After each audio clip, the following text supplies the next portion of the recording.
Hi, everyone. It's Matt, and you're listening to the first episode of the 2020 series where I interview 20 world leaders and game changers in the year 2020 and share them with you here on the Greatness Everyday podcast. A new episode is released every Monday beginning now, so be sure to listen to the rest of the series on Apple Podcasts, Spotify, iHeartRadio, and more. Our guest today is TJ Loeffler, an American speaker, coach, and advisor who will help you get more out of life by doing less than you think. TJ, I'm ready to get started, and I appreciate you being here. Can you tell the audience listening a little bit about kind of who you are and what you do?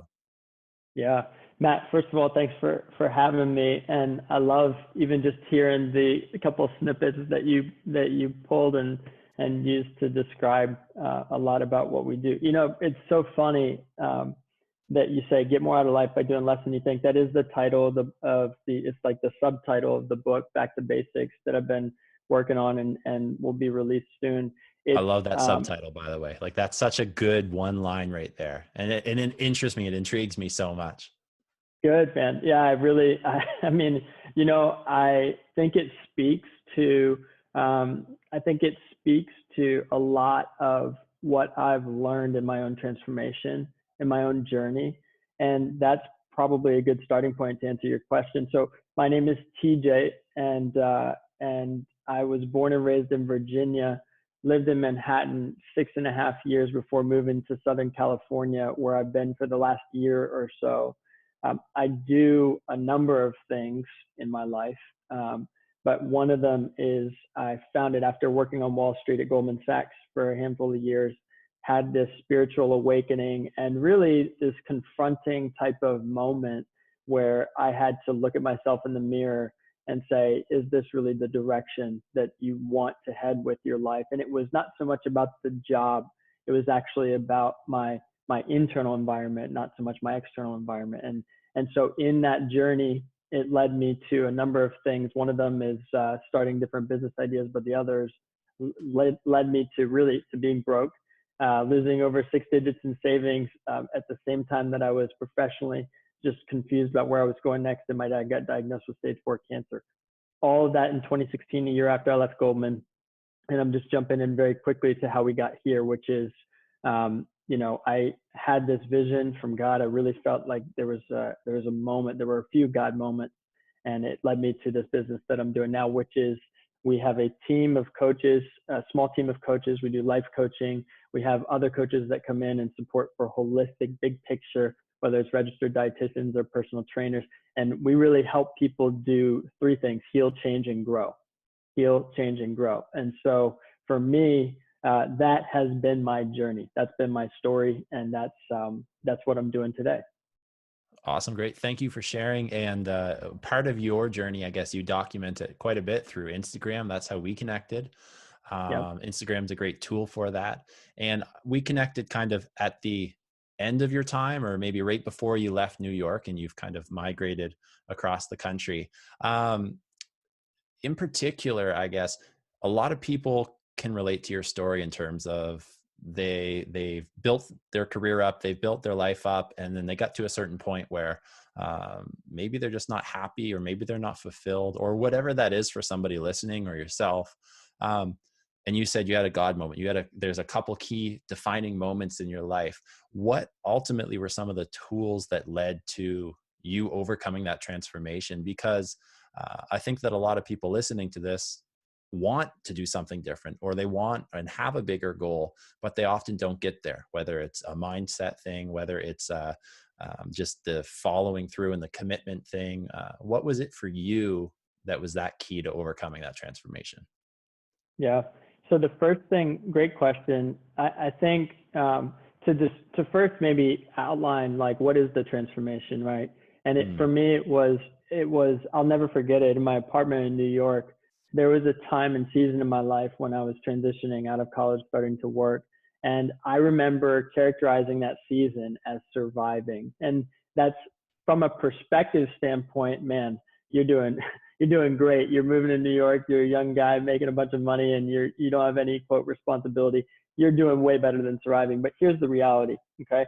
the quality of our lives is dictated by really the quality of our state. And my state internally was that. It was that of surviving. And that is really, there's so much to say about that, because you don't have to be in a physical environment that is abusive for you to actually feel some of the same things that somebody who would be in that environment feels. In other words, emotional abuse is real, right? In other words, like the mental health aspect and the spiritual health aspect, those things are real. And so I think for a lot of people, the first step is recognizing that and acknowledging, validating that the struggle, whatever your struggle is real, and not just shoving it under the rug and saying, yeah, I can just push on.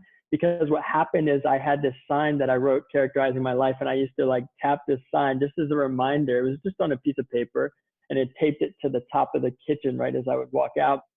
And I put it there, and I remember the next year I crossed out surviving, and then I wrote striving. And Absolutely. I felt like that is what was the next phase of my journey. It was, okay, here's the reality though. I had been striving so much in my life that that's what led me to this mode of surviving. I finally got back to the point where I felt like I had some level of control. And then I was like, but I'm not thriving. There's something missing. And so in the process, to answer your question about practical tools, I think the process of transformation is what we call it. It's funny you use that word. Process of transformation is awareness, then acceptance, then action, then accountability. Accountability, another word for that we say is community, but awareness is the first piece. And so that's the first starting point for people, is becoming aware of your own depravities, I call it, right? Whether that's mental, whether that's spiritual, emotional, or even physical, because your body will keep the score. Your body will show you all the other aspects of your life that are not in balance, imbalance is a misnomer word, but they're not being managed well. And so for me, as I was able to finally look in the mirror, and here's the key, right? I had that moment, many of these moments, but the big one was I was at Goldman in the bathroom, washing my hands. I looked in the mirror and I saw how pale my face was. I saw how skinny my neck was. And I grew up an athlete, and I didn't have the best diet and all that, but I had muscle, and I had just atrophied, and I just watched myself behaviors and all these things started to happen, that I started to develop bad habits. I started to all these things. And I was like, this is not me. I looked in the mirror and I said, I said this out loud, how can you respect yourself if you can't respect anyone else? I'm sorry. What I said, I have that backwards. Now I'm thinking about it. How can you respect yourself if you can't? How can you respect anyone else if you can't respect yourself? Right? How can you respect anyone else if you can't respect yourself? And even just looking at that, and I'm like, I have that vision in my mind. It's imprinted. That moment, everybody needs that moment. And here's where I'll kind of like wrap that thought up, which is with this. I believe, practically, you have to take care of yourself. That's why I wrote 6 core pillars to practical health in that book, Back to Basics, because those are things that are going to help you. Yeah, we can talk about the practical, but the reality is, I really believe God leads you to those discoveries when you're hungry, when you're ready, and some of that is outside of your control. Yeah, for sure. I can speak to that as well, just through my own experience. Whether it's just kind of going through, for me, there was never any big moments like things have been good, life's been easy, right? You've been successful, you've been an athlete, and all of those things. I can relate to those things as you're saying.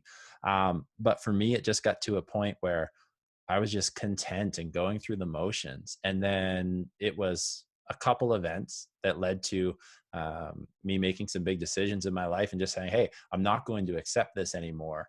That self-love piece that you talked about, absolutely. That's been something that for me has really kind of been a focus of mine, and really kind of rising up my game each and every day.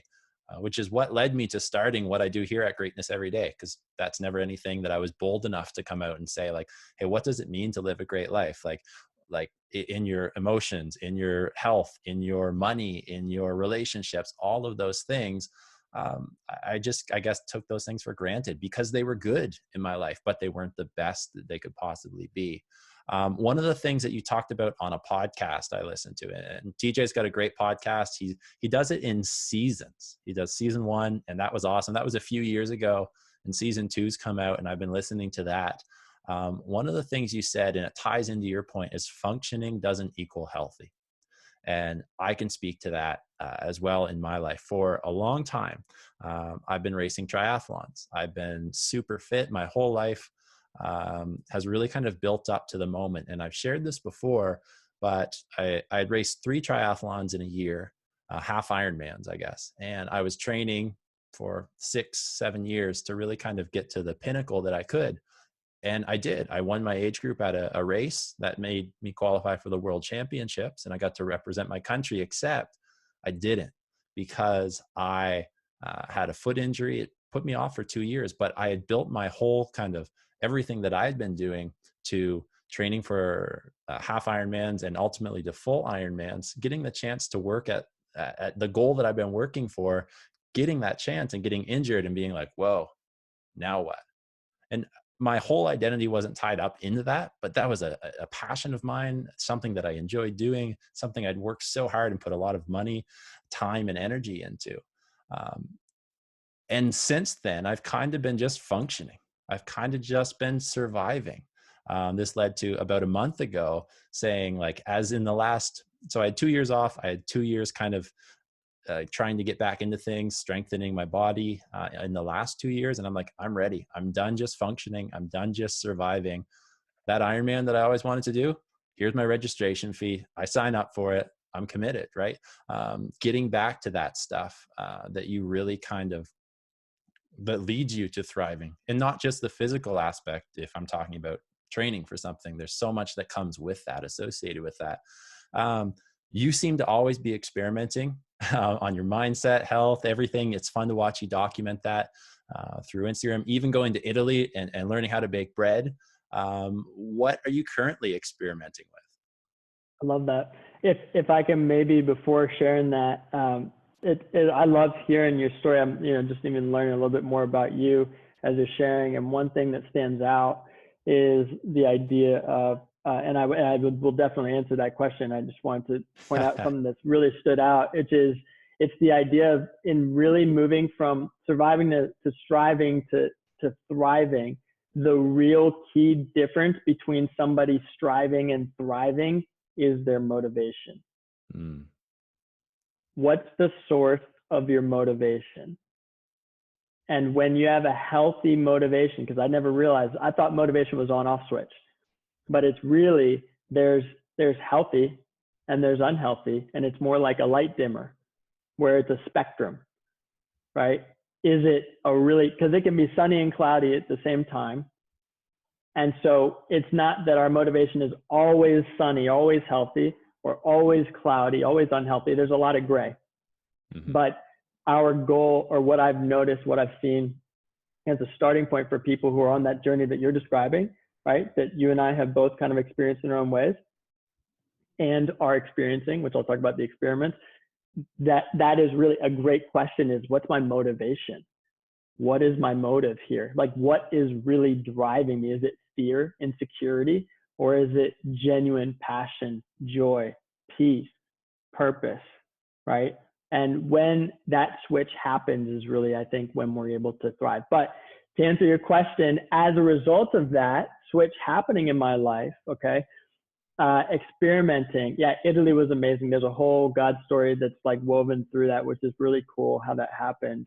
And being in Italy for a month, and I have Italian roots, and there's this whole story that happened there. But what has been really amazing is, and also I just want to mention too, like this is about mindset, because the things that we're talking about, for example, people might say, oh, that's really great, you got to go to Italy. Like, I don't have the money for that, or oh, I have to do this. Guys, like doing experimentation, doing these things, like doing what Matt's doing like, I didn't have the money to hire a personal trainer when I did.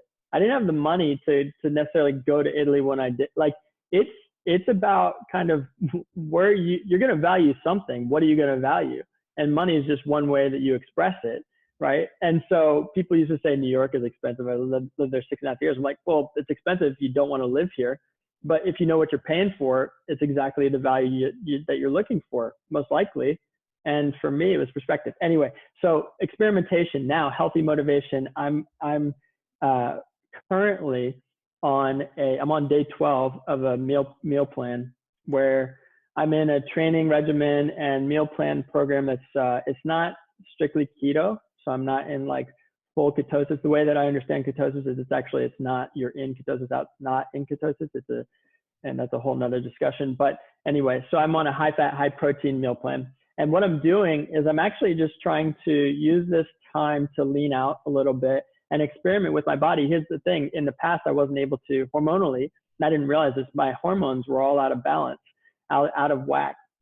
And so I had to go through a years-long process of trying to bring my hormones into balance because I was in what's called sympathetic tone for extended periods of time. So you're basically under distress, not duress. So stress can be good. It's bad if it becomes distress and you're chronically in that state and you're in fight or flight mode and you're mouth breathing all the time, shallow. And it's like, your physiology changes and your hormone levels, adrenaline, cortisol, all go, they're supposed to move in a certain rhythm and then they go opposite. And so I had all this stuff going on, which a lot of people have, especially when you have death in the family, you have moving across the country, when you have all these things, it contributes, right? And so that now in a place where it's stable has allowed me to do more experimentation, like kind of you're describing, hey, I'm back to it. I'm now back to really enjoying. Here's the thing, maybe for the first time. So I'm back to training and trying to focus on my diet. I didn't have that context growing up, diet, so I had to hire a lot of help for that. But I'm back to enjoying now. Here's the thing, enjoying my life. And I'm enjoying this process. The process, by the way, is not always fun. As you know, I'm sure training triathlons, I can imagine, is not always fun, but you have to enjoy the outcome. And the outcome for me, the goal for me is really, I look in the mirror and I'm like, man, I am excited about what I'm seeing happen to my body. And that's been the last part of my transformation. The inside part is what happened first. Now I'm like, I'm excited for my outside, my physical body to match what the transformation that's been happening on the inside. Yeah, that transformation piece is definitely fulfilled. Like that, the mindset has to be key in that. Absolutely. That's really where it begins. And in my story and in your story, I can speak to that as well. Like my story, once my mind changed, everything else started to change. How I approach my just my mental attitudes, how I approach, like you said, just how we use our money, right? New York's expensive, perspective, values, things like that. That's been a game changer for me. Mindset is also something at the beginning of your podcast episodes, you tell people to basically remove anything they know about whatever topic you're going to be talking about. Why is that important for people to do? Great question. And I'm just amazed at all the listening you've done to the podcast before this. So I'm very impressed. They're good. Matt. They're good. I'm telling you that. I think first season I binge listened to like all of them. It was like, boom. And then I connected with you and like, that's how I found you. And I don't binge watch a lot of stuff. I don't even have a TV. So I guess podcasts are where I go. But first season was just like, boom, got them all done. Second season, like, let's go. Love it. Yeah, no, it's encouraging too. So I appreciate you sharing that. The reason that I mentioned, removing ideas, preconceived notions, is because we work in group settings. We also work in one-on-one settings. And in that, we do a lot of like deep transformational work. We've worked with, 55 people in the last 3 years or so. And that's for, quantity's sake, that's a smallish number, but we go really deep. We've been working with people for almost 3 years. And so in that process of working with people, we actually have these really powerful conversations where we uncover a lot that is beneath the surface. And so one example practically, so in the second season of the podcast, it's about the 4-pillar system, which is really a practical way to approach change in your life, getting more out of life by doing less than you think: diet, sleep, exercise, reflection, active rest, and connection. And so it's going to be, a really practical thing for people. But the problem is with those topics, diet and sleep and exercise, for example, a lot of people don't know about reflection or active rest, and connection's a whole nother beast. But when it comes to diet, sleep, and exercise, it's like, hey, well, I'm talking, here's the thing. I'm talking with educated people. I'm talking with people who know something about something with regards to these topics. They're not starting from zero. And a lot of them are really self-sufficient. A lot of them are really self-sufficient. And so the problem with self-sufficiency, it's not bad, but like anything, in excess of the wrong way, it becomes bad, right? Like think about money. In excess is greed. I think that was C.S. Lewis. And Yeah. so the problem here is that if you have like real self-sufficiency at kind of keeping you from new beliefs, all right, like here's the example. I already know this, so why am I going to continue listening to this? Or even worse, I'm going to continue listening to this without an open mind. Therefore, I can't allow new thoughts, new ideas, curiosity to take place because I've already made conclusions about what this means for me. And so it's in the open mind that you're able to then invite new ideas, or even more powerful, old things that have been sitting in your subconscious to come to your conscious state of your mind. And that's why.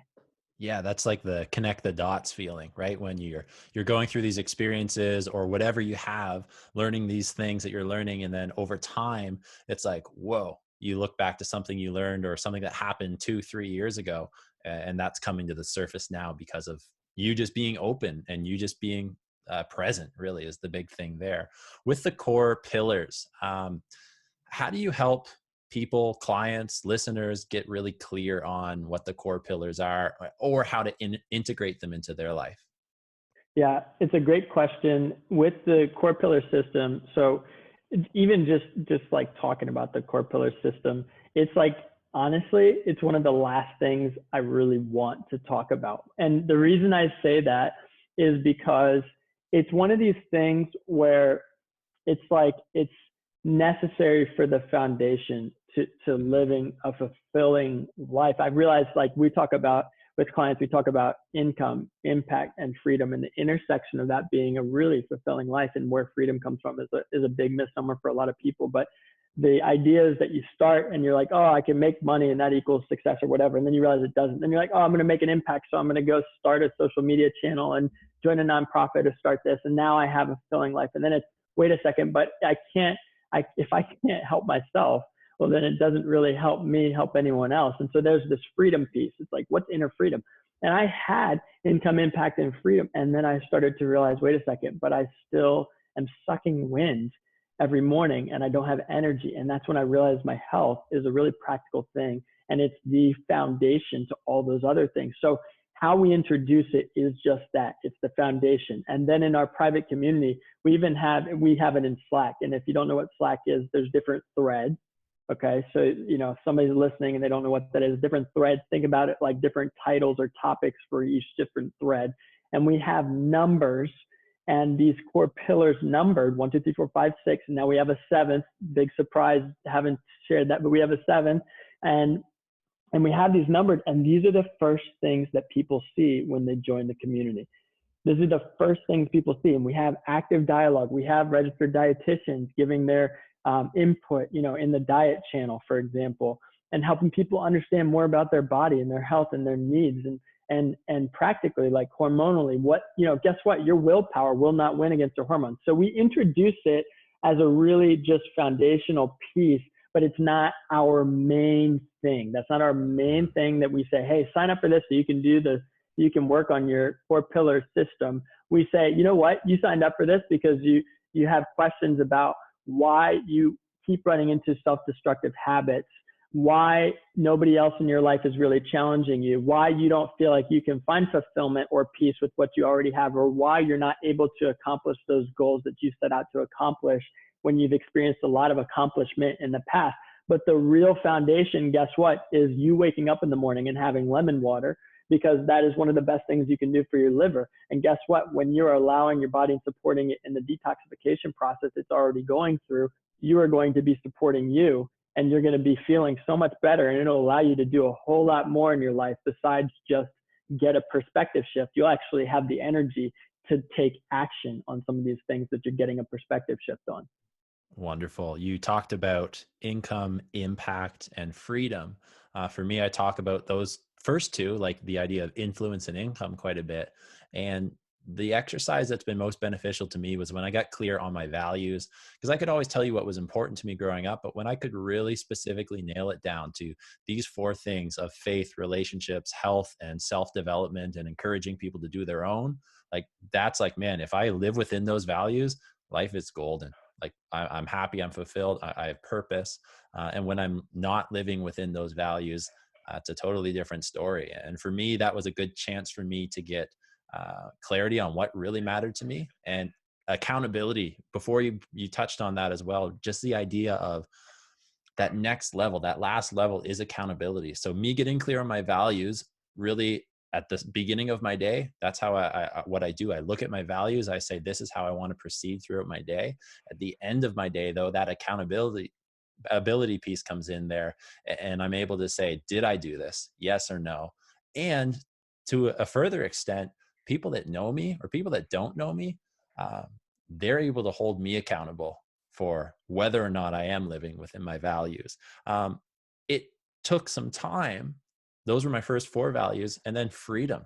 Freedom was a value that I realized rounded out my top five. And it's crazy to just think that I got clear on what was important to me, and it mattered. And then as time went on, freedom snuck in there. So I like that trifecta that you've talked about there. On your website, it also talks about, one of the headlines is, do you feel stuck wanting more? Right now, this kind of crazy time that we're going through, where many of us have been affected in multiple ways, some minor, some major. I believe that there's a tremendous opportunity for people that want to do two things. I kind of believe these are the two characteristics that are going to help people be really successful at the end of this time, which is, number one, focus, being able to tune into the things that are aligned with their purpose and tune out the things that aren't, and two, delayed gratification. Because in our world of instant, we get what we want all the time. We can't go to the movies, or we can't travel, or we can't do things that we would like to do. Some of us can't even visit our friends and family, right? So what are some of the traits that you think successful people will have shown throughout the end of this time, or throughout this time whenever it ends? What are two, three, one of the successful traits of people that will go on to do something and use this time for good, in your opinion? Yeah, I think number one is honesty. And Yes. honesty is, here's what I mean by honesty. Honesty with yourself. Loss breeds evaluation. Loss breeds evaluation. When we experience loss in our lives, losing a loved one, losing a relationship, losing money, losing even the feeling that we were hoping for when we get that promotion or bonus and it doesn't mean anything to us anymore. Those are all experiences of loss, and it breeds evaluation. It presents an opportunity. Now, the problem is, unless you're willing to be honest with yourself, you can't fully make the most of that opportunity for evaluation. And I love what you said in focus and delayed gratification, because when you allow that delayed gratification, it allows space for evaluation. So when you're thinking consciously, oh, I don't need to feel great right now, I don't need to do this to cope with that, or whatever it is, I can actually just, this is an amazing time to just kind of like sit with what is, not try and make anything it isn't. So I can just sit with what is, whatever that looks like for me. Hey, I've been in a job I hate for my entire life, and it's not too late, because I'm not promised tomorrow, but I do have right now. I'm not promised 5 minutes from now. I do have right now. I do have something right now, and I can make a plan to move forward. Okay, that's a job thing, sure. But the job thing is really a reflection of a lot of other things, right? So it's really kind of looking at your life and seeing what are the signals, right? So changing a job doesn't change you. You have to change you, and you have to go through that process of changing you. And there might be a lot more you uncover. I made a video about this the other day called the zigzag. There's a lot that I say that you'll zig before you zag, right? So things will get worse before they get better, oftentimes, when you're being honest with yourself in that evaluation phase. And it's very common to see that whether you're doing body transformation and now you look flabby and fatter because your body is the process you're in. That's what's happening before you get to the more muscular and toned. Or maybe it's even in your mindset and you're like, whoa, I've got all these things that happen in my life, these relationships, these are crazy things, these opinions that I care about so much. And you realize how bad and how much it's dictated, how badly it's influenced you and how much it's dictated. None of that is for nothing. So it serves a purpose. And now you have that information and that evaluation is powerful. So that's honesty. The second thing is patience.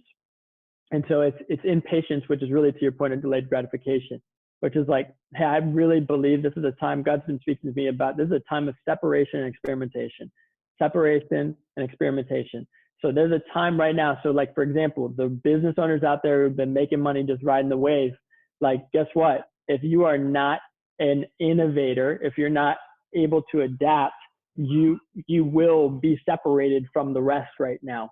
And it's the same is true for those who are willing to be patient. If you are willing to be patient and not be reactive to everything that's going on, you will, I believe that will reward you, because not only are there going to be financial opportunities, but there's also going to be personal growth opportunities and opportunities. Here's the real key, right? To serve. And that's all of those things, financial and personal growth, are rooted in opportunities to serve. They're rooted in opportunities to serve. But here's the thing, it's really hard to help other people unless you know how to work and help yourself, right? So that's why I think that honesty piece is really powerful and really important right now. I love how you talked about honesty there, because yeah, we all need to be more honest, but it doesn't mean just telling the truth. It means the dialogue that we have with ourselves, the dialogue that we have with others, the thoughts that we have. It transfers so much deeper than just telling the truth, as often people just take it as, and that's something that we need to be aware of a little bit more. You also talked about the process, like whatever process you're in, just committing to it and moving forward. I'm not a big, I don't drop a lot of quotes, but I do like James Clear, Atomic Habits. He talks about it's your commitment to the process that will determine your progress. And it's just like, yeah, absolutely. Like, how committed to the process are you? How willing are you to go deep, even when you don't like the answers that you find, at least at first? But that's part of your story. Let's segue into something different right now. One of the things that I took away from your podcast was something that I just have to be honest here is not anything that I've really dealt and wrestled with and faced as a challenge in terms of its anxiety. But you did start off season 2 with a message about anxiety, and you discussed the two kind of ideas between worry and anxiety. So what's the difference, and how can people overcome those? What are a few things people listening could kind of take into their next steps after listening to this?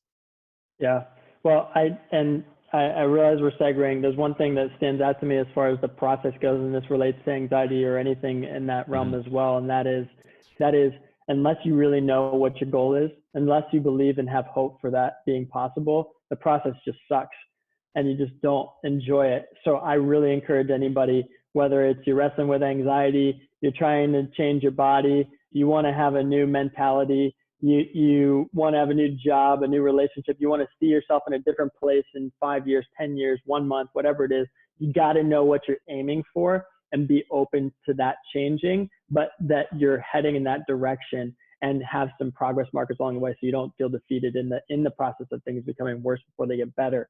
As it relates to getting worse before they get better, the idea of anxiety, it's not something I ever resonated with. So maybe this will help people, because I never really was one to say, oh, like I have anxiety. That's not something that I would have associated with. But worry, and here's how it expressed itself. Okay, here's how it maybe manifested itself, which was I was trying to control everything in my life. I was trying to control every outcome in my life. And if you're in that camp, my guess is you're wrestling with some sort of worry or anxiety, because anxiety is not worry over the future. It's actually trying to control it. You don't have control over the future. Okay. And there's a lot of other things that are wrapped into this, but there's different, just like we talked about the light switch on off, anxiety is not on or off. it's much more a light dimmer, like many things in life. And so you can have lower level anxiety where it's more in the worry category, right? You can have maybe racing thoughts, or like you're just going back to this conversation that you had. And here's the thing, if you're not really aware of yourself, self-aware, you're not recognizing, you might not be recognizing how much one thing, we call it triggers, how much one thing is triggering the rest of your life, the rest of your day. Example, I got an email this morning from somebody, and my interpretation of that email, it was, whether it was, of whatever intent, and the more that you become vocal in your life or share anything, people have their own views and want to share them, whether you ask for them or not. But my interpretation of that email is so important there, because that will dictate literally how I respond in that email, as well as the next phone call, the next interaction I have with my wife, how I'm approaching. My energy levels are totally going to be influenced by my interpretation of that email. And whether I choose to allow that to have an impact in my life, of somebody sending a message that to me could be interpreted as, hey, you don't really have all the facts here. Why are you sending me a message like that, right? Or it could be, if I approach it with curiosity, I wonder why they sent that message, right? I wonder why. I genuinely don't know. So I asked the question. Instead of responding like I knew, I asked the question. So one of the cures for anxiety is curiosity. One of the cures for anxiety is curiosity. And in a practical way, it's looking at your thoughts, realizing I'm not my thoughts. I'm also not their thoughts. I'm not their opinion. And so when I have curiosity about, hey, what are these thoughts going on inside me? Why did that thing trigger me? Why did that text message trigger me? Why did that this or that or the other? That's one way, as a starting point to start managing anxiety. But the other thing about anxiety is, we always talk about, there's a difference between behavior modification and a change in your nature. And with people we're working with, we work for a change in their nature. Behavior modification is helpful, but you can't get sustainable change in your life by buying kale and getting gym memberships. That's a behavior modification. But reality is, again, back to the motivation. If you're not into it, if you don't really believe those results are possible, we now learn through epigenetics that environment shapes our DNA unlocking. And so if your mindset is not right, it will dictate the rest of your life in that same way. And you'll feel like things are off, even though on paper things are not. And so there's that separation, and that causes a lot of anxiety for people. And it's simply because they've come to conclusions or not slowed down in their thought process enough to actually look at what's going on, ask some questions, become more curious, and get new answers. The way you get new answers is ask new questions. So curiosity is a starting point. Practically, also breathing, if that makes sense. That's a whole nother discussion, but that's a physiological change. Slowing down your breathing, nasal breathing, slowing it down, spending a few minutes and doing that moves your body from sympathetic tone to parasympathetic tone, or fight or flight to rest and digest. And it really does change your whole dynamic in your day. Right. And TJ, you don't know this, but on episode 2 of the 2020 series, I sit down with Nash Mackey, a Tasmanian, Australian performance coach, who actually, we go into that. So that's pretty cool that you brought that up too. So I'm glad people are going to hear a little bit more if they tune in next week. One thing there in particular that you brought up that really resonated with me was the idea of kind of what we're feeling and the thoughts that we have. I really think that this is something I'm learning right now, and I've learned over the past year and a half, is really the thoughts that we have and the feelings that we have can be different than what we actually know to be true. And we just have to choose to identify one of those two sides, right? What do we value more, or what can we transition and move from not identifying with what we're feeling and what we're thinking if it's something that we know is not true.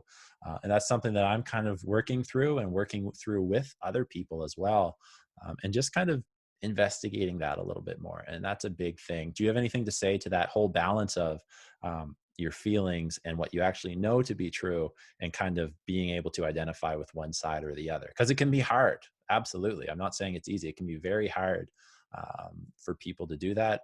Different times you might deal with it a little bit better.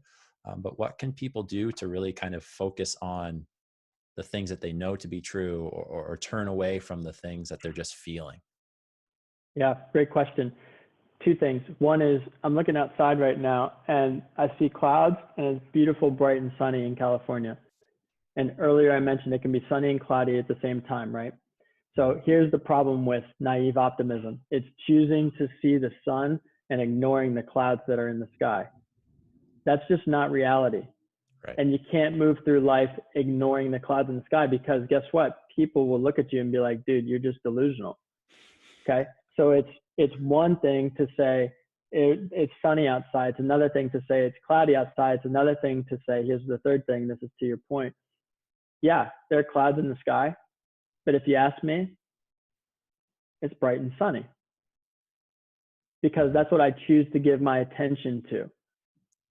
That's what I choose to give my energy to. Now, here's the practical example. In your life, you've got different voices in your head. And a lot of people say, I'm my own worst enemy. Well, the reality is you're not, because you weren't born that way. You have come into agreement with people's thoughts, views, opinions, their actions, and their words, and whatever they've said or done to you that have shaped you and how you perceive your own self-worth and value. And as a result of all of that, you have come into agreement. And that's the most powerful thing you can understand, is agreements. And we talk about that in coaching all the time, is that the agreements that you have in your mind are shaping the world that you live in every single day. And it's when those agreements are broken and remade that you're actually going to start experiencing life from a different state. And so as it relates to this, it's not for me to say, hey, don't look at the clouds, look at the sun, or don't look at the sun, look at the clouds, because a lot of people end up in counseling for 6 years. I was on the phone with somebody the other day, once a week for 6 years, they've been in counseling. I have no problem with counseling. I'm in counseling. I've been in counseling for years. Here's the problem though. If you sit in counseling and you just keep looking at the clouds, and you just keep looking at the clouds and keep looking at the clouds, and you're just going to sit there and go, my life sucks. And the reality is, you know what? Life has suffering. Life has rainy days. And the crazy thing is that when you actually experience joy in life, it's not without suffering somewhere else. Absolutely. The two exist together. And this is the principle, and it's in the Bible, and it talks about how Jesus sat before the cross, and he sat before the cross because of the joy set before him. He endured the suffering. And it's this combination and understanding and heart understanding. It's actually like this crazy thing that in suffering, we experience joy. Yeah. And it's this, and I'm not saying, dude, when my dad was dying, I wasn't joyful. That's not what I'm saying. It's hard. But what I am saying is that there's this really powerful, you can't get it from anyone else on this earth type of thing that you experience when you go through the restoration of brokenness in your life. Brokenness, if example being the clouds, the restoration, the sun that comes after the rain. And it's this, you can't explain it experience. So what I would say to people is learn how to appreciate both for what they are. Don't sit in one too long so that you go delusional. Right. That restoration. I like what you said there about restoration. Part of that restoration is moving past those experiences and the opinions of other people that have really shaped the stories that you tell yourself. And for me, understanding the stories that I tell myself, understanding what those are holding me back from, understanding what I need to do to change those is something that's been extremely powerful for me as well. So we've jumped into a lot here. There's so much good stuff. We're not done yet. I have one kind of final question that I always build up to, TJ. I always ask it at the end of the podcast episodes here, the end of the interviews I do. So what is your definition of a great life? That's a great question. That is a great question. I'm going to pause for a second while I think about the definition of a great life. Take your time. It's something that anytime I sit down with people, whether it is in this interview session or format like this, whether it's just somebody that I've got a few minutes with, or eventually sometimes I even throw it at my high school kids, my high school students. Because yes, I'm a chemistry teacher, grade 11, 12 chemistry. I talk about that all the time. I love that. I geek out about it. But the stuff that I'm doing here is really exciting for me as well, because you get to go deeper than just like a subject knowledge. You get to really make impact. You really get to challenge people. And the reason I do what I do is because, like I said before at the beginning, just the idea of contentment and going through the motions. There definitely were great mentors in my life. But there are times as well where I look and I'm just like, oh man, like if somebody had pushed me in this moment, and it's not their responsibility to do, it's my responsibility. If somebody had pushed me in this moment to really think about, Matt, what do you want to do with your life? What is your definition of a great life? And how are you going to live that out? That's something that I wonder how it would have affected my trajectory, but I don't wonder too much because I got here, right? And maybe I wouldn't be here in the place that I am if I didn't live the experiences and the stories that I've gone through. And that's something, as good as some of them are, and as challenging as some of them are, um, it's just being present. And I'm thankful for them. And it comes from a place of gratitude. So I love hearing people's answers to this question, because sometimes people can just um, run it off. And it's something that after they say it, I really challenge them with it again. And there's no right or wrong. Like, it's nothing that I can judge what people view as a great life. But it opens up a lot of doors when I get to sit down with people, either in person um, or digitally, and sharing it on a podcast like this. Yeah, I know it's an amazing question. The two things that come to my mind, and I wanted to pause and just think about them because I wanted to kind of go through, okay, is that really what I feel? And I would say it's this. It's so, I once heard godly contentment is great gain, but it's not enough to be satisfied. And I think the way that I kind of approach my life now, which is much different than in the past, is I was always striving and grasping at air because I never had contentment because I had always viewed it as complacent. And I think today, Yeah, those are two very different words, by the way, content and absolutely. complacent. And today, I'd say a great life is one that's lived at peace, but not satisfied. Mm, that's great. I love what you said there. And that whole idea of contentment versus complacent. Yeah, that's something that a lot of people get confused. Even in the words that we say, we often mix the two up. That's something that I can speak from experience. I'm saying, what is it actually? So when do I say that? That's actually a good reminder for me now that when I say I was content or I was complacent, was I really one of those two? And really, which one was it in particular? So right now, I just want to give the chance to tell people listening or watching this where they can connect with you. So where's the best spot for people to kind of connect with you, learn more from yourself? Yeah, no, I appreciate that, Matt. I just want to also mention that it's awesome to see you doing what you're doing, and I'm grateful for the opportunity to even be a part of it. So thank you for having me. Appreciate it. If people do want to connect, they can connect on Instagram as a place that I am often, on LinkedIn, on my Facebook page, which I'm less often. But depending on the platform you use, on Apple Podcasts or any podcast network that you use, or even on my website, all of them are TJ Loeffler, Loef as in Frank, F as in Frank, Ler, TJ Loeffler, all one word. That's my handle across all platforms, even the website. So you can come find out a little bit more about what we do if you're interested. But honestly, just appreciate you having me here. And yeah, it's just awesome to be with like-minded people who are doing their thing and chasing their dreams. Appreciate that. And I'm definitely going to put a recommended plug that people should go in and listen to both season 1 and season 2 of your podcast. It's something that I know for sure people are going to get tons of value out of it. So our guest today is TJ Loeffler, an American speaker, coach, and advisor who will, as we've discussed in this episode, help you get more out of life by doing less than you think. I love that tagline. Remember, this is the 2020 series where I interview 20 world leaders and game changers in the year 2020 and share them here with you on the Greatness Everyday podcast. A new episode is released every Monday. This is the first one, so it starts now. Be sure to listen to the rest of the series on Apple Podcasts, Spotify, iHeartRadio, and more. Everyone, appreciate you listening. And TJ, thanks for being here. We'll see everybody next Monday with a new episode.